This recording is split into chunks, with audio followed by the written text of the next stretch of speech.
लौ, हालैको एउटा निकै शक्तिशाली राजनीतिक भनाइबारे कुरा गरौँ।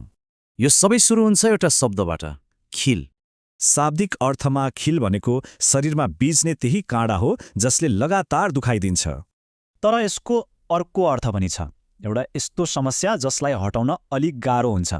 अनि यही सरल शब्दले कसरी राजनीतिक वजन बोक्छ भन्ने कुरा एकदमै रोचक छ। यो भनाइराख्ने व्यक्ति हुन् राष्ट्रिय स्वतन्त्र पार्टीका सभापति रवि लामिछाने। उहाँले सामाजिक सञ्जालमा एउटा छोटो पोस्ट मार्फत यो कुरा भन्नुभएको हो। उहाँको भनाइ यस्तो थियो, खिल निकाल्ने वर्ष हो, मज्जाले दुख्छ, सहने शक्ति मिलोस्। अब यो भनाइलाई अलि गहिरिएर हेरौँ न त। यो भनाइमा 3 कुरा छन्, एउटा वाचा, त्यसको परिणाम र एउटा कामना।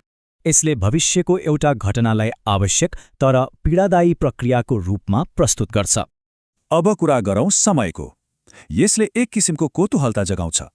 समय तोकिएको छ, विक्रम सम्वत 2083। उहाँले स्पष्ट भन्नुभएको छ, यही वर्ष हो त्यो खिलसँग जुझ्ने। यहाँ 2टा कुरा एकैसाथ आउँछ। लक्ष्य त निको पार्नु हो, तर प्रक्रिया चाहिँ पक्कै दुख्नेवाला छ। यस्तो भाषाले त्यो वर्ष एउटा ठूलो राजनीतिक उथलपुथलको योजना बनिरहेको सङ्केत गर्छ।